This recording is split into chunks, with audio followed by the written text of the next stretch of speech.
मंगलमय मंगल करण वीतराग विज्ञान। नमो ताहि जात भय अरहंतादि महान। करि मंगल करि हो महा ग्रंथ करण को काज। जात मिलै समाज सब पावे निज पद राज। सच्चा होनहार व्यक्ति कौन? सच्चा आत्मानुभवी कौन? निकट भव्य कौन? कौन सबसे जल्दी मोक्ष में जाएगा? ये प्रश्न कई बार अपने दिमाग में घूमते रहते हैं। मैं मोक्ष में जाऊंगा, नहीं जाऊंगा, जा सकता हूँ, नहीं जा सकता हूँ, अभी तो मुझे कुछ वैसा दिखाई नहीं दे रहा है, मैं कुछ कर सकता हूँ, नहीं कर सकता हूँ। एक बात ध्यान रखना, जिस भी व्यक्ति को ऐसा विचार आता है कि मैं अभव्य उसको लगता है कि मैं भव्य नहीं हूँ, समझ लेना वो वास्तव में भव्य नहीं है। जिसको लगता है कि मैं भव्य हूँ, वो वास्तव में भव्य होता है, क्योंकि उस अनुसार उसकी बुद्धि भी काम करने लगती है, होनहार भी उसकी अच्छी होती है, पुरुषार्थ भी उस अनुसार चलते रहता है। सब बातें आकर के मिलती है और प्रायः ऐसे भव्य जीवों के जीवन में कुछ कॉमन बातें आपको देखने को मिलेगी। क्या? तत्प्रति प्रीति चित्तेन येन वार्तापि हि श्रुता निश्चितं स भवेद् भव्यो भावी निर्वाण भाजनम। क्या कहा? तत्प्रति प्रीति चित्तेन, एकदम प्रीति चित्त से, येन वार्तापि हि श्रुता, आत्मा की बात को सुनते हैं। कैसे? प्रीति चित्त से, एकदम प्रीति चित्त से। निश्चितं स भवेद् भव्यो भावी निर्वाण भाजनम, वे अवश्य ही भव्य जीव जानना और अल्पकाल में ही निर्वाण की भी प्राप्ति कर जाएंगे। अब यहाँ पर बात क्या आई थी? अत्यंत प्रीति चित्त से सुनते हैं। सुनते हैं कह करके आप समझ गए होंगे, मैं श्रोता के स्वरूप की तरफ आपको ले आ रहा हूँ। वर्तमान में अपना प्रकरण श्रोता का स्वरूप चल रहा है, वक्ता का स्वरूप तो अपन देख चुके हैं। जो बोलता है वो वक्ता, जो सुनता है वो श्रोता। एक मिनट, थोड़ा सा मैं अंग्रेजी में आपको कुछ कहना चाहूँगा।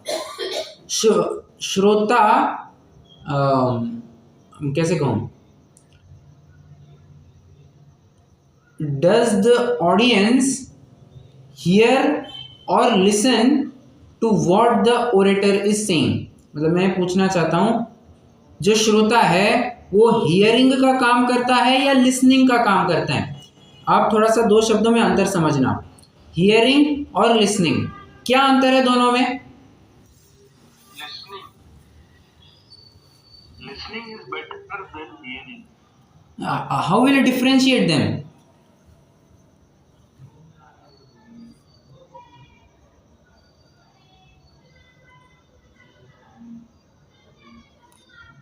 I mean to say, how will you differentiate? हाँ,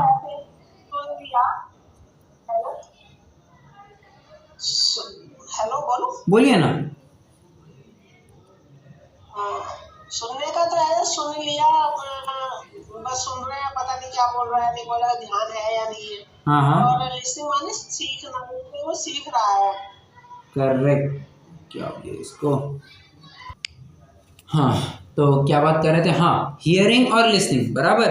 तो हियरिंग एक प्रकार से कहा जाए तो ये पैसिव क्रिया है, लिसनिंग ये एक एक्टिव क्रिया है। एक्टिव क्रिया कह करके वहां पर आप पूरा अपना उपयोग देते हैं, सामने वाला क्या कहना चाहता है सिर्फ शब्दों पर नहीं जाते हैं, उसका अर्थ भी समझते हैं, अर्थ के साथ साथ उसका भाव भी समझते हैं, उसका अभिप्राय समझने की कोशिश करते हैं, उसको लिसनिंग कहा जाता है। श्रोता is a good listener, he is not just a person who hears. सिर्फ सुनने तक सुनता नहीं है, वो सुन करके समझना, उसको लिसनिंग कहा जा रहा है। तो श्रोता के स्वरूप में उसके लिसनिंग स्किल्स कैसे होते हैं, वो क्या क्या सोचता है, किस प्रकार से समझता है, कुछ प्रश्नों के माध्यम से वह बताया जा रहा है। अब श्रोता का स्वरूप कहते हैं, कल अपन ने 5 प्रश्न देखे थे, उनमें से पहले प्रश्न के बारे में हल्की सी चर्चा हुई थी। आज अपन को 5 प्रश्नों के बारे में विस्तार से चर्चा करनी है। देखो, भली होनहार है इसलिए जिस जीव को ऐसा विचार आता है कि मैं कौन हूं। आइए पहले तो अपन इस सवाल का जवाब देते हैं, मैं कौन हूं। आपको अभी कुछ भी कहना नहीं है, मैं अपनी तरफ से कुछ बात कहना चाहता हूँ। मैं कौन हूँ? कभी कहते हैं कि कभी अपना परिचय स्त्री, पुत्र, मकान आदि के द्वारा दिया जाता है। कभी कहा जाएगा कि मैं इस कंपनी का मालिक हूँ, मैं इतनी संपत्ति का मालिक हूँ, मेरे पास इतनी जायदाद है, मैं इतनों का स्वामी हूँ, आदि आदि, मैं 6 खंड का अधिपति हूँ। इस प्रकार से स्वयं का परिचय दिया जाता है। मैं 96,000 रानियों का राजा हूँ। अब इस प्रकार से परिचय दिया जा सकता है, परंतु क्या यह सही परिचय होगा? विचार करते हैं तो ये सही परिचय कैसे हो सकता है? जिन वस्तुओं के माध्यम से अपना परिचय दे रहे हो वे वस्तुएं तो शाश्वत है नहीं, वे वस्तुएं तो अस्थायी है।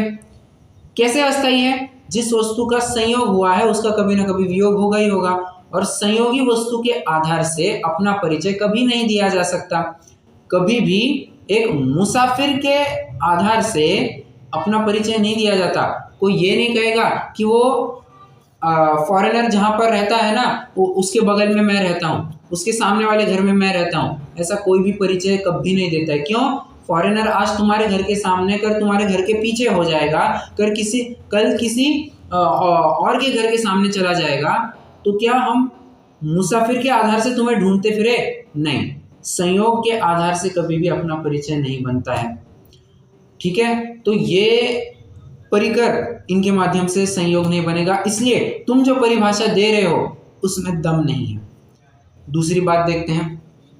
कोई कहेगा हाँ ठीक है, ये सब तो झूठे है, असारे सुत दारा हो या नसीरी, सब स्वार्थ के है भीरी, इनका तो कुछ मतलब ही नहीं है। मैं तो ये शरीर वाला, तुम देख रहे हो इतनी बॉडी, सबसे ताकतवर पहलवान हूं मैं, एकदम ताकतवर। इस प्रकार से तुम जो अपना परिचय दे रहे हो, क्या ये भी सही रहेगा? ये भी सही नहीं लग रहा है। क्यों?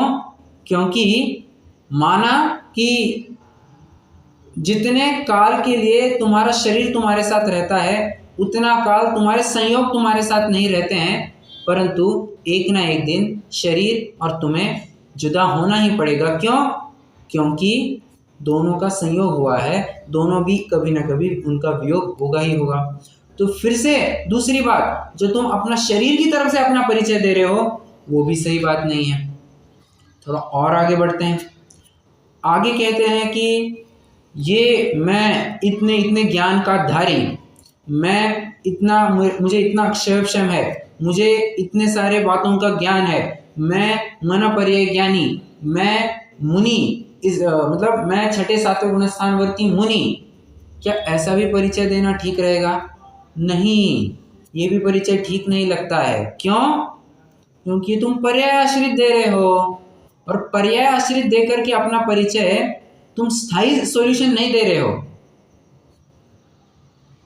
सामने वाला फिर और विचार करता है, वो विचारता है अरे यार, मैंने संयोगों की अपेक्षा बात की, मैंने शरीर की अपेक्षा बात की, मैंने, अच्छा एक पॉइंट और भी थोड़ा पीछे चल सकते हैं। कोई कहेगा कि ये देखो, ये जो भाव करता है, ये परिणाम करने वाला ये मैं हूँ, ये भाव करने वाला ये मैं हूँ।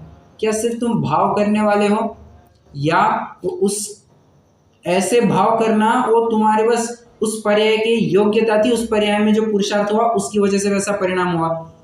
समझ में आ रहा है? तो विपरीत परिणाम करना, क्या यही तुम्हारा स्वभाव है?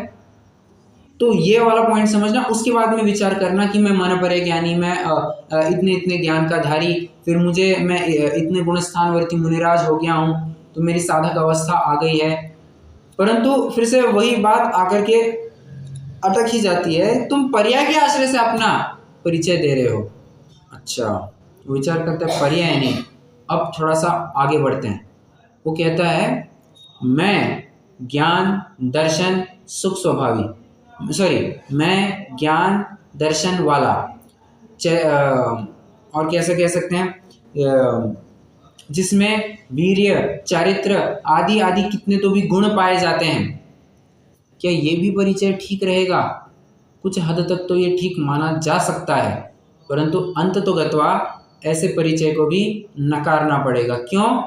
क्योंकि तुम ज्ञान, दर्शन, सुख, वीर्य, चारित्र आदि गुण कह कहकर भेद ही तो उत्पन्न कर रहे हो, और भेद कभी भी सुख का कारक नहीं होता है। जब भी हम अभेद होते हैं, अटूट होते हैं, एक होते हैं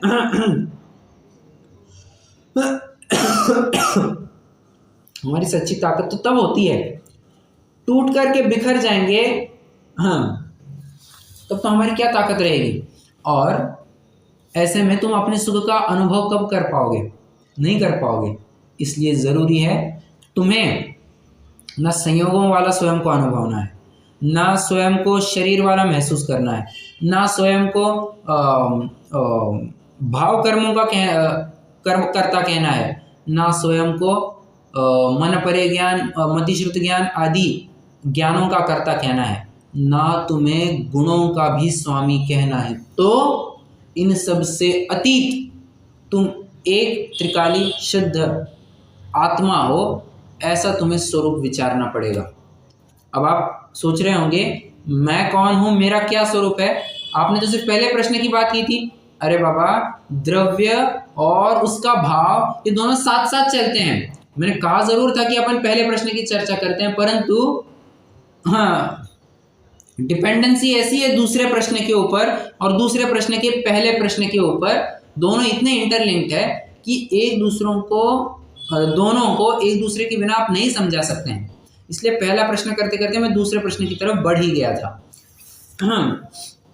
आप एक नोटिस कर पा रहे हैं क्या कुछ ट्रेंड? मैंने किस वे में आपको स्वरूप की तरफ लेकर के गया?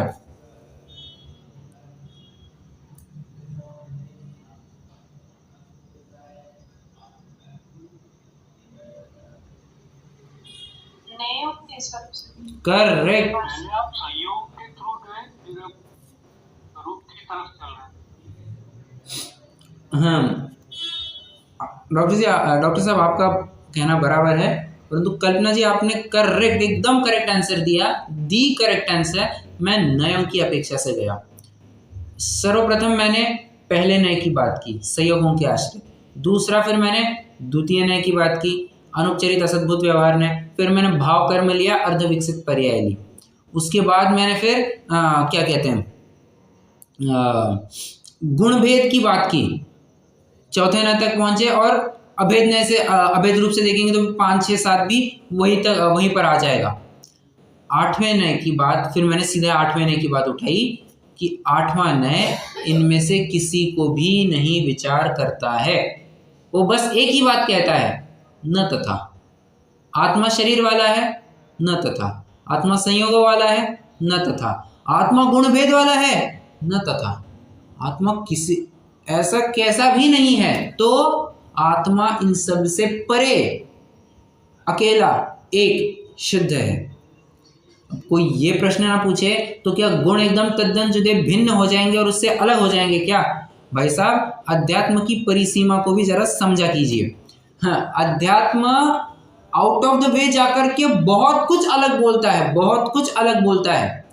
अपन ने अभी अभी देखा कि जो निर्मल पर्याय है वो तो दूर, जो ज्ञान, दर्शन आदि गुण है उसको भी आठवें नय का विषय नहीं बनाया। क्यों? भेद उत्पन्न करने वाला है। तो जहां पर भी भेद उत्पन्न हो, पर्याय की बात आए, संयोग की बात आए, वो तुम्हारा सच्चा परिचय नहीं हो सकता है। तुम्हारा सच्चा परिचय इनसे अतीत है, इनसे परे है। इनसे परे कैसा है उसकी भी बात करनी पड़ेगी। हाँ, डॉक्टर्स कई बार कहते हैं, अच्छा मैं थोड़ा सा अभी दूसरे तर्क के माध्यम से आगे बढ़ रहा हूँ। डॉक्टर्स जब भी नफ्स पकड़ करके कहते हैं क्या, he is no more, doctor साहब बताइए इसका अर्थ क्या होता है? He, about whom is he talking?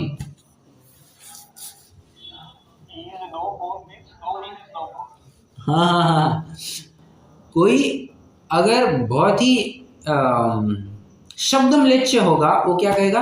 He is no मोर। सामने हमको आदमी पड़ा हुआ दिखाई दे रहा है, तुम कह रहे हो ही इज नो मोर, तुमने किया क्या है? भले आदमी हमने कुछ किया नहीं है, तुम्हारा आदमी है वैसा है, परंतु इस आदमी में जो रहता था, कौन रहता था? इससे परे कोई वस्तु थी जो कुछ काल पहले इसका संयोग फलाने फलाने तारीख को इसका संयोग हुआ था, आज उसका वियोग हो चुका है। जिसका संयोग हुआ है उसका नित्य रूप से वियोग होता ही होता है, तो आज इसका भी वियोग हो गया। जीव और शरीर की टाँटाटूट हो गई है। अब जीव दूसरे लोक में गमन कर गया है। पहले तो यहाँ से चालू होती है बात, मैं कौन हूँ के नाम पर हमें ठगाया नहीं जाना है। मैं कौन हूँ, इस प्रश्न का जवाब बहुत बहुत बहुत सावधानी से विचार करना है। और देखिए, ये बात मैं कह रहा हूँ इसलिए आपको सही लगे, आप स्वयं अपने तर्क, बुद्धि, अनुमान को पूरा प्रयोग करना उसका, और फिर विचार करना कि मैं जो कह रहा हूँ वो सही कह रहा हूँ या नहीं कह रहा हूँ। मैं कौन हूँ, मेरा स्वरूप क्या है। देखो, द्रव्य कहा है तो द्रव्य की जानकारी के लिए उसका स्वरूप भी जानना जरूरी है, उसका भाव भी जानना जरूरी है। मैं बस ऐसा कहूँ, सिर्फ मैं ऐसा कहूँ कि हमें सचिन तेंदुलकर मिलने आने वाले हैं। सबसे पहला प्रश्न क्या होगा, सचिन तेंदुलकर किसके बारे में बात कर रहे हैं। हम तो ऐसे किसी भी व्यक्ति को नहीं जानते हैं, तो उसको थोड़ा सा एक्सप्लेन करना पड़ेगा। The God of cricket, cricket का भगवान माना जाता है, ऐसे व्यक्ति हमारे घर पर आ रहे हैं। अब बताइए, वो सामने वाले व्यक्ति को उस व्यक्ति के बारे में, सचिन तेंदुलकर के बारे में महिमा आएगी या नहीं आएगी। सिर्फ मैं ऐसा कहूँ, हाँ, आज नरेंद्र मोदी जी हमारे घर पर आने वाले हैं। नरेंद्र मोदी जी, अरे किसका नाम लेते हो तुम, हमने तो सुरेंद्र समझा है, हमने तो नरेंद्र समझा है, और तुम न जाने कितने इंदर ला करके रखते हो। हम तो किसी को नहीं जानते। अच्छा, कौन से देश में रहते हो जी? भारत देश में रहते हैं। भारत देश के पंत प्रधान का नाम पता है, प्राइम मिनिस्टर का नाम पता है जी? नहीं पता है, नरेंद्र मोदी। अब बताइए उसकी वैल्यू बढ़ेगी या नहीं बढ़ेगी? बिल्कुल बढ़ेगी। उसी प्रकार से मैं कौन हूं, बस मैं आत्मा हूं। अरे मैं आत्मा हूं, परंतु कैसा आत्मा? पहले नए से देखोगे तो संयोग आश्रित आत्मा दिखेगा, दूसरे नए से देखोगे तो शरीर आश्रित द्रव्य कर्म वाला दिखेगा, तीसरे नए से देखोगे तो भाव कर्म का कर्ता दिखेगा, चौथे नए से देखोगे तो गुण भेद वाला दिखेगा, पांचवें नए से फिर से अशुद्ध पर्याय आ जाती है, छठवें नए से तुम साधक अवस्था वाला कहोगे, सातवें नए से तुम निर्मल पर्याय वाला कहोगे। अरे पर हमने समझना कौन सा, उसका स्वरूप तो सही से समझे। तो सही स्वरूप समझना है तो आठवें नए के पास जाओ, जो एक ही बात कहता है। क्या बात कहता है? न तथा। जो भी तुम 7 बातें अभी तक कह करके आए, संयोग आश्रित, शरीर आश्रित, भाव कर्म वाले, गुण भेद, निर्मल पर्याय, सब झूठा, सब झूठा। बस एक ही सत्यार्थ बात, क्या तुम आत्मा हो, इनमें से किसी भी प्रकार से नहीं हो। न तथा। मैं न तथा बार बार इसलिए फोकस कर रहा हूं, और क्योंकि क्या है, नयों का जो सार है वो आपको यहां पर भी देखने मिलेगा। 8वें नए के बारे में जब चर्चा चलती है तब और क्या चलता है, पूरा अध्यात्म ही तो आ जाता है वहां पर। अब बस यही बात यहां पर भी आ रही है। अच्छा, आप और देख पा रहे हैं ये जो प्रश्न है ना, मैं कौन हूं, मेरा क्या स्वरूप है, कई लोगों को ये प्रश्न बना रहता है। ये सवाल होता है कि जब भी हम सामायिक में बैठते हैं हमने विचार क्या करना चाहिए। हम पंचपरमेष्टि के स्वरूप का विचार करें, हम किसका ध्यान करें, हम कुछ सूत्र पढ़े, हम क्या करें? बेस्ट आंसर यहाँ पर दिया गया है। 5 सवालों का जवाब खुद को देना, किसी और को नहीं, खुद को ही देना। मैं कौन हूँ, मेरा क्या स्वरूप है, डन। तीसरा, यह चरित्र कैसे बन रहा है। यह चरित्र कैसे बन रहा है मतलब, अरे वर्तमान में मेरी स्थिति कैसी है, मैं जिस लक्ष्य को बांधे चल रहा हूँ, जिस लक्ष्य को सामने रख करके चल रहा हूँ, क्या उसके अनुसार मेरा कार्य भी हो रहा है, मेरा कर्तव्य भी उसी अनुसार हो रहा है। हाँ तो ठीक, ना तो मुझे क्या क्या करना चाहिए। ध्यान से समझना, जो पहले 2 प्रश्न थे और जो तीसरा प्रश्न है, ये भी आपस में इंटरकनेक्टेड है। आप सिर्फ इतना कहेंगे कि हाँ मैं आत्मा हूँ। कैसा आत्मा हूँ? त्रिकाली ध्रुव शुद्ध, पर्यायों से पार, त्रिकाली ध्रुव, ऐसा मैं आत्मा हूँ। ठीक है, ऐसे जान लिया। आगे क्या, आगे क्या? इतना सिर्फ जान लिया उससे काम होगा क्या? सिर्फ जानने मात्र से काम होगा? बताइए।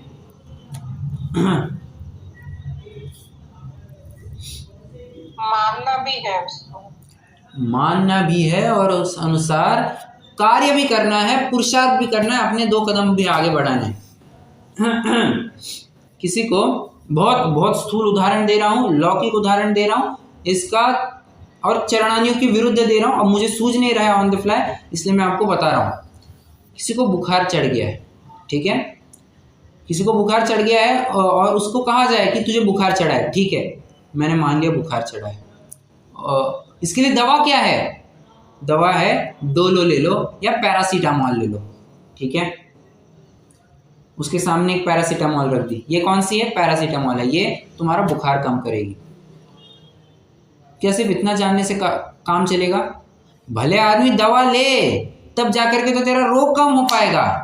तो दवा ही नहीं लेगा, सिर्फ जानेगा हाँ ये पैरासीटामोल है, ये डोलो की दवा है, इससे मेरा बुखार कम होगा। इतना जानने से काम नहीं होगा। जान रहा हूँ, देख रहा हूँ, जान रहा हूँ, देख रहा हूँ। अरे जान रहा हूँ, देख रहा हूँ नहीं, काम भी करो उस अनुसार। कोई कहेगा आचार्य ने, अच्छा याद आ गया, आचार्य ने इसके लिए एक और उदाहरण दिया।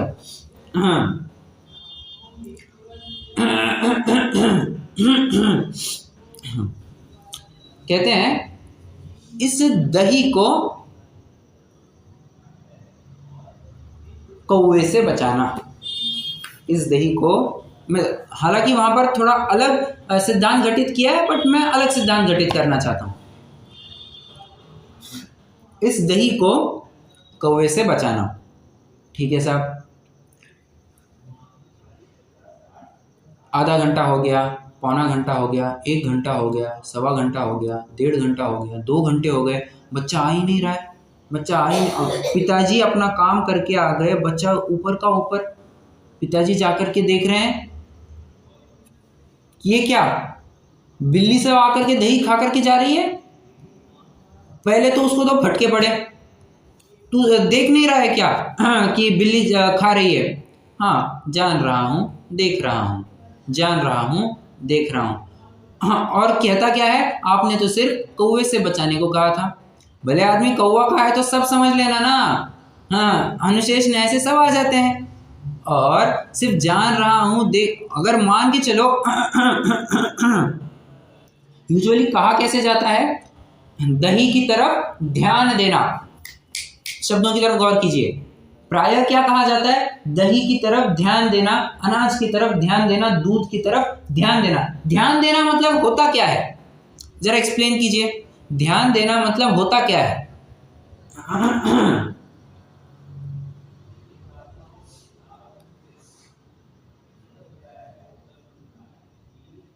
वो बचाना है। थोड़ा सा इलेबोरेट कीजिए। आप सही कह रहे हैं, आप सही कह रहे हैं।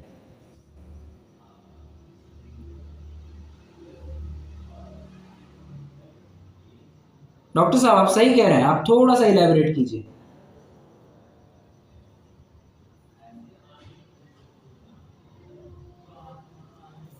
अरे हाँ, देखिए मैं कहता हूँ, कोई अगर आपको कहे कि दूध की तरफ ध्यान रखना, दूध के ऊपर ध्यान रखना, तो ध्यान रखना मतलब गैस चालू है, दूध बाहर निकल करके आ रहा है, एकदम ऐसा फाउंटेन दिख रहा है, तो ये ध्यान रखना हुआ। ध्यान रखने का अर्थ सिर्फ देखना इतना ही नहीं होता है। दूध की तरफ देखना मतलब सिर्फ देखना ही नहीं होता है। अगर आपको कुछ उल्टा सीधा नजर आए तो गैस भी बंद करने की क्षमता रखनी चाहिए। अर्थ तो ये भी होता है। सिर्फ मैं कौन हूं, मेरा स्वरूप क्या, इतना जान लिया काम नहीं चलेगा। ये चरित्र कैसे बन रहा है, अथवा ये तो मैंने आपको पहले मान के चलिए, अपन ने सर्वप्रथम क्वेश्चन नंबर 1, क्वेश्चन नंबर 2 इनका आंसर ढूंढ निकाला।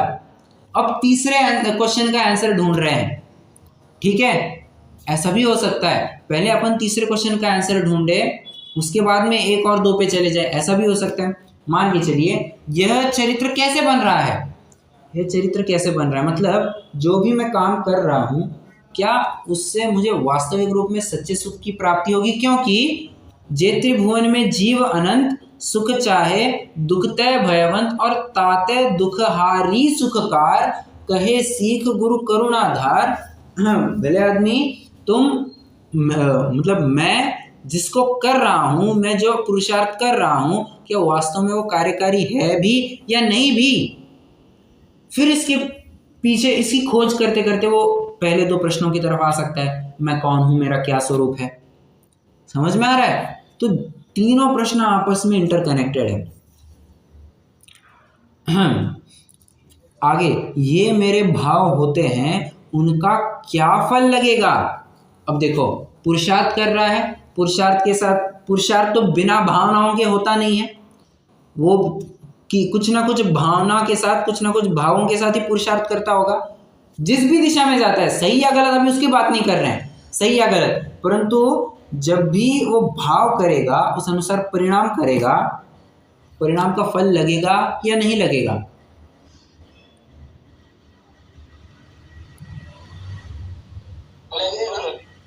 लगेगा, पर वो विचार करता है इसका फल क्या लगेगा। वो जानता तो है कि लगेगा, परंतु कैसा लगेगा, अच्छा लगेगा या बुरा लगेगा। मैंने आम का बीज बोया, आम की गुठली बोई है, या मैंने बाबुल का बीज बोया है, मतलब बाबुल का वृक्ष उगा है, इस तरह से मैंने कुछ बुआई की है। विचार करेगा वो। अगर उसे लगता है कि मैंने गुठली बोई है, फाइन, कुछ ही काल में आपको मीठे मीठे आम मिल जाएंगे। और लगता है कि नहीं, मैंने बाबुल बोया है, तो भाई साहब बड़ा होने के बाद यही आपको काटेगा, यही आपको काटेगा। क्या कहना चाहते हैं, पुण्य या पाप, ये मेरे कैसे परिणाम हो रहे हैं, पुण्य वाले हो रहे हैं, पाप वाले हो रहे हैं। अच्छा मुझे बताइए कि इनके अलावा भी कोई तीसरी दशा है या बस ये 2 ही अवस्थाएं हैं।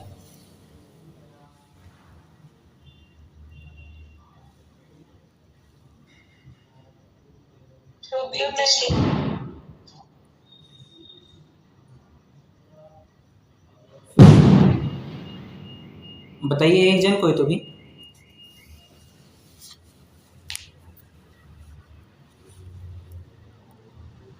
पुण्य पाप से हटके शुद्ध भाव में जाना।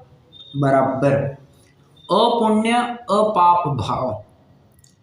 देखो, पुण्य भाव को अपन क्या कहेंगे, शुभ भाव, पाप भाव को क्या कहेंगे, अशुभ भाव। तीसरी दशा कौन सी बचती है, शुद्ध भाव।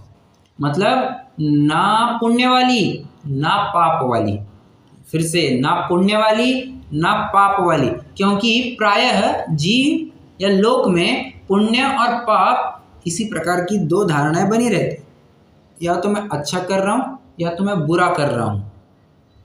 उनको तीसरी दशा का ज्ञान ही नहीं होता है कि मैं ना किसी का अच्छा कर सकता हूँ ना किसी का बुरा कर सकता हूँ, मैं तो अपनी राह पकड़ के चल सकता हूँ, मैं शुद्ध भाव भी कर सकता हूँ, निरपेक्ष भाव भी कर सकता हूँ।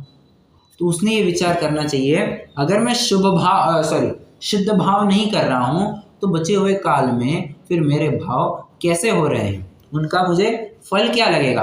अगर मैंने अशुभ भाव ज़्यादा किया दिख रहा है, अशुभ भाव मैंने ज़्यादा किया है, तो फल कैसा लगेगा, नरक निगोद, ओ हो, नरक तिर्यंश की दशा तो मुझे नहीं भोगनी है। अगर वो विचार करता है कि नहीं, मैंने तो बहुत दान पुण्य आदि का काम किया, बहुत बड़ा काम किया है, तो स्वर्ग में चला जाएगा। और अगर बीच वाली दशा होगी तब जाकर के वो मनुष्य बन सकता है। बीच वाली मतलब क्या कहना चाहता हूँ, ना तीव्र पुण्य ना तीव्र पाप, ऐसी बीच वाली अवस्था कहता हूँ। अब हाँ, 1 मिनट, हाँ जरा, कहाँ तक गए थे। हाँ, ये मेरे भाव होते हैं, उनका क्या फल लगेगा। तो बीच की दशा होगी तो मैं मनुष्य बन जाऊंगा, और इन तीनों में से कोई भी नहीं हो, मतलब ना शुद्ध ना ना शुभ ना अशुभ, ऐसे जो परिणाम होंगे शुद्ध वाले, उसका मुझे क्या फल होगा। अगर उससे मुझे मोक्ष की प्राप्ति होती है, बहुत अच्छा, तो मैं उसी को करते रहूंगा, नहीं तो मुझे उसको करना चालू करना होगा। चौथा प्रश्न हो गया। 5वां, जीव दुखी हो रहा है, सो दुख दूर होने का क्या उपाय है। अभी मैंने आपको एक पंक्ति सुनाई थी, जे त्रिभुवन में जीव अनंत, सुख चाहे दुख तय भयवंत, और ताते दुख हारी, जो दुख का हरण करके ले जाए, दुख को जो दूर कर दे, ऐसा कुछ उपाय है क्या। हाँ, कोई कहेगा आपको बहुत दुख हो रहा है तो दुख भगाओ लेप लगा दो, आपका सारा दर्द मिट जाएगा। कोई जानता है दुख भगाओ लेप भी क्या होता है? कई जनों को अब ये क्या भला होती है यही पता नहीं होगा।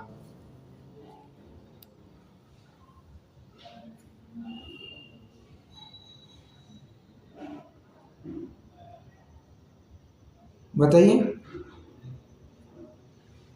अरे क्या बोल रहे हैं समझ नहीं आ रही। अरे मैं पूछ रहा हूँ, मैं बहुत लौकिक सवाल पूछ रहा हूँ, दुख भगाओ लेप ये कुछ होता है पता है या नहीं पता है?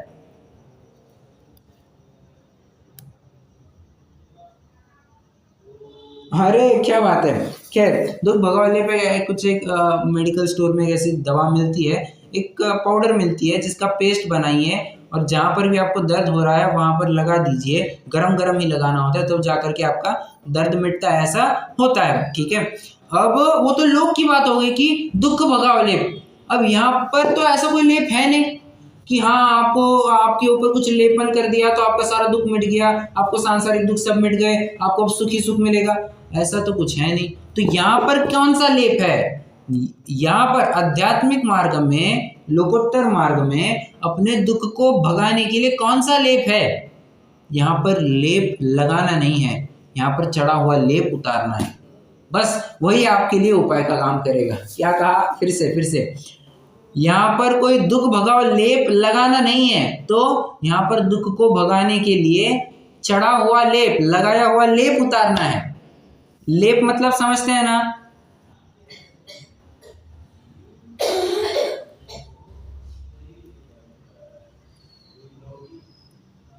मीन्स जैसे वो ऊतल वगैरह लगाते हैं। हाँ बराबर, लेप उसे कहा जाता है। ठीक है, तो मैं कहाँ तक आया था? हाँ, कि दुख को दूर करना है तो लेप बाहर से नहीं लगाना है, जो अंदर में पहले से लेप चढ़ा हुआ है उस लेप को उतारना है। समझ में आ रहा है? मुझको इतनी बातों का निर्णय, क्या कहा? विकारों को दूर करना है। हाँ बराबर, विकारों को दूर करना है, आप ऐसे भी कह सकते हैं। ठीक है, तो हाँ मैं आपसे एक अभी छोटी सी एक्टिविटी करवाता हूँ। ठीक है, ये 5 सवाल हमें याद होने चाहिए। क्या कहा? 5 के 5 सवाल हमें याद होने चाहिए। कैसे होंगे आप मुझ पे छोड़ दीजिए, हम फटाफट याद कर देंगे। ठीक है, पहले अपन शशि जी आपसे चालू करते हैं। आपको पहला प्रश्न बोलना है, मैं कौन हूँ? ठीक है, बोलिए। मैं कौन? ओके, नेक्स्ट कल्पना जी, आपको बोलना है मैं कौन हूँ, मेरा क्या स्वरूप है। 2 प्रश्नों को आपको बोलना है। मैं कौन हूँ, मेरा स्वरूप क्या है। बराबर। अब डॉक्टर साहब आपको बोलना है मैं कौन हूँ, मेरा क्या स्वरूप है, यह चरित्र कैसे बन रहा है। समझ में आ रहा है? आपको आगे आगे बढ़ाते जाना है। मैं कौन हूँ, मेरा क्या स्वरूप है, ये चरित्र कैसे बन रहा है। बराबर। कुमकुम जी अब आप बताइए।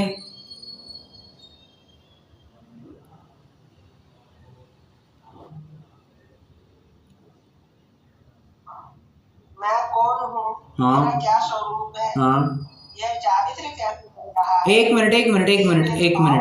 मिनट। माइंड वेल, आपने अभी चारित्र कहा।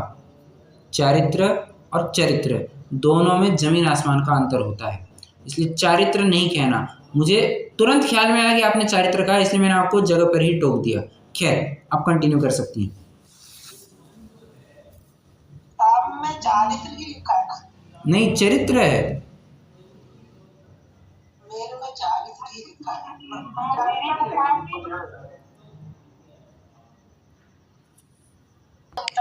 स्पष्ट कीजिए, वैसे किताब में चारित्र है, मेरे वैसा ठीक है। बाकियों की किताब में क्या है? चरित्र है। मेरी में चारित्र लिखा हुआ। आपकी इसमें चारित्र लिखा है, ठीक है। मेरी किताब में चरित्र लिखा है, बट मेरे ख्याल से ये चरित्र होना चाहिए। ठीक है, चरित्र होना चाहिए। हाँ, अब वो आपके ऊपर भी वैसे डिपेंड करता है, आप चरित्र के रूप में भी कैसे अर्थ घटित कर सकते हैं और चारित्र के रूप में भी कैसे अर्थ घटित कर सकते हैं, दोनों भी प्रकार से अर्थ घटित कर सकते हैं। फ्रैंकली स्पीकिंग, अगर आप हिंदी डिक्शनरी खोलेंगे तो आपको चरित्र और चारित्र में कुछ भी अंतर नहीं मिलेगा। हिंदी डिक्शनरी में चरित्र और चारित्र में आपको कुछ भी अंतर नहीं मिलेगा। तो आपने क्यों अंतर करके दिखाया?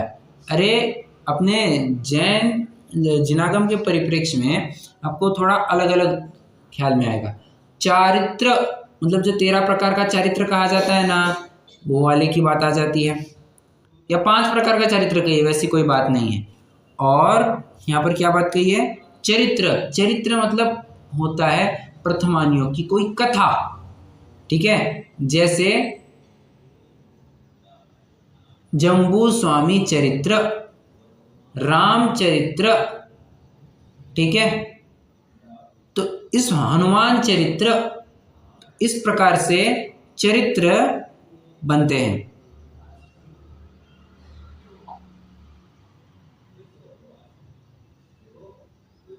चरित्र और चारित्र में आपको वैसे थोड़ा अंतर ख्याल में आएगा। अब आप पूछेंगे कि यहाँ पर फिर चरित्र क्यों लिखा है? मैं वही कह रहा हूँ, अगर आप हिंदी के अनुसार जाएंगे तो आपको चरित्र और चारित्र में कुछ अंतर नहीं मिलेगा, ठीक है।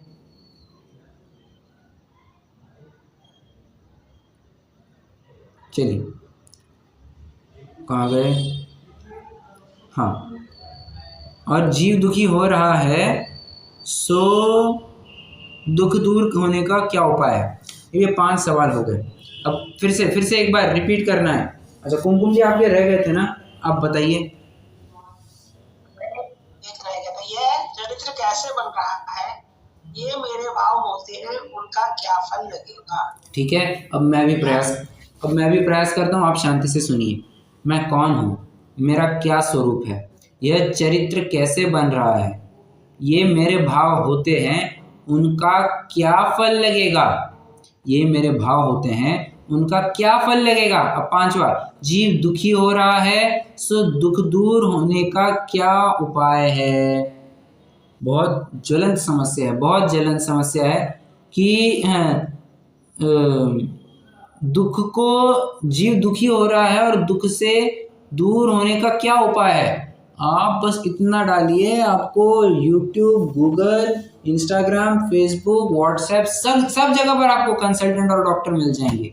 इस बारे में हर एक एक्सपर्ट होता है। ये चरित्र कैसे, जीव दुखी हो रहा है और दुख दूर होने का क्या उपाय है। तो दुख दूर होने का उपाय तो एक ही है, ऊपर के 5 प्रश्नों का, ऊपर के 4 प्रश्नों का यथावत उत्तर दो, तुम्हें उपाय भी मिल ही जाएगा।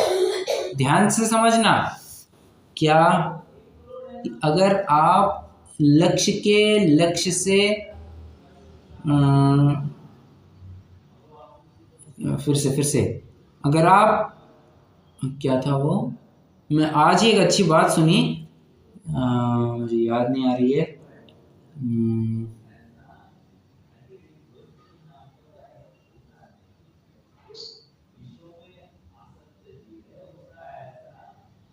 ठीक है, मुझे याद नहीं आ रहा मुझे क्या कहना था। चलिए अपन थोड़ा आगे बढ़ते हैं। मुझको इनकी इतनी बातों का निर्णय करके कुछ मेरा हित हो सो करना, ऐसे विचार से उद्यमवंत हुआ हूँ। क्या कह रहे हैं? मुझको इनकी बातों का निर्णय करके कुछ मेरा हित हो सो करना, ऐसे विचार से उद्यमवंत हुआ है।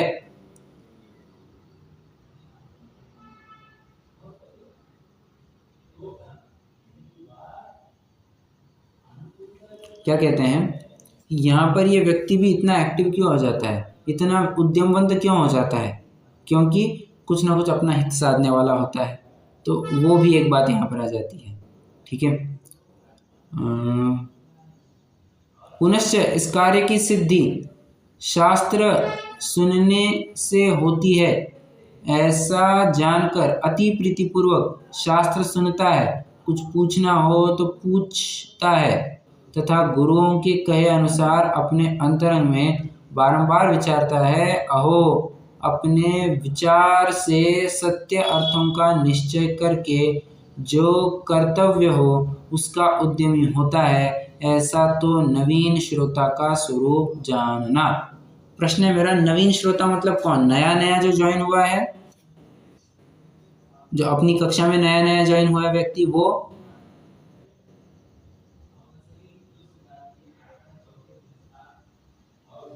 जो जिनवाणी सुनने के लिए पहली बार आया हो।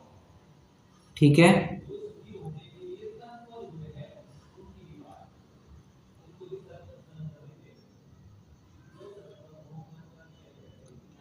नवीन श्रोता का अर्थ क्या कहा जाएगा? यूजुअली नवीन श्रोता मतलब जो नया नया जैन हुआ है, ऐसा कहा जाएगा। ठीक है, परंतु जरूरी नहीं है कि नवीन श्रोता अजैन ही होना चाहिए, नवीन श्रोता जैन भी हो सकता है। कैसे कैसे जरा बताइए, नवीन श्रोता जैन भी हो सकता है?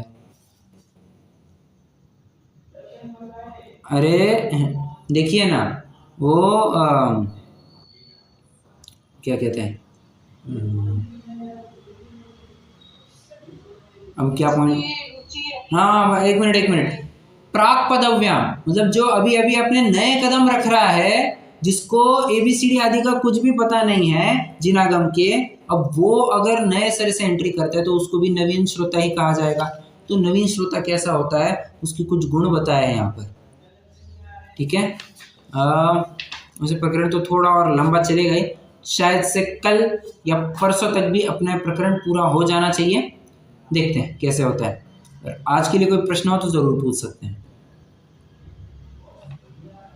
मेरा एक प्रश्न ये था हाँ जी। कि जैसे अपन जानना है, हाँ राइट, हाँ और फिर मानना, एक्चुअली जब अपन व्यवहार में होते हैं तो सिर्फ जानना तक ठीक है, मानना नहीं है, ऐसा बोलते हैं ना। नहीं, आप फिर से प्रश्न रिपीट कीजिए। व्यवहार न की अपेक्षा मेरा ये है, जैसे व्यवहार में कोई चीज अपन देखते जानते हैं, हाँ लेकिन उसको मानते नहीं है। जैसे कि वो जो एग्जाम्पल है ना, मटका कुमार बनाता है, हाँ जानना है सिर्फ देखना नहीं है। और यहाँ पे आपने बताया जानना है, मानना है और फिर उसमें रमण करना है, बराबर। कुछ बताया था ना थर्ड। बराबर करेक्ट, उस अनुसार पुरुषार्थ भी करना है। हाँ, बट मेरा ये था कि जैसे जब व्यवहार में रहते हैं तो सिर्फ एक स्टेप है, तो मानते नहीं है, सिर्फ जानना है, क्योंकि वो उपचार की बातें हैं। किसको मानना? किताब में पढ़, जब अपन व्यवहार में की बात करते हैं उसमें सिर्फ जानना ही जरूरी होता है, मानना नहीं है। हाँ बराबर, आप वैसा करेक्ट, ख्याल में आया, बराबर करेक्ट। मतलब नयों की अपेक्षा से आप कहना चाहेंगे तो वहां पर मेरा यही वो था कि अपन जानते हैं पर मानते नहीं हैं। मानना पुरुषार्थ के लिए पढ़ा है, सिर्फ जानो। Yes, correct. लौकिक वर्ल्ड में सिर्फ जानना है, देखना है। हाँ नहीं आती। बराबर ठीक है, चलिए रुक। I also wanted to add, yes I got your point. तो किसी और को कुछ प्रश्न हो तो जरूर पूछ सकते हैं, तो अभी अपन जिनवाणी स्तुति करेंगे।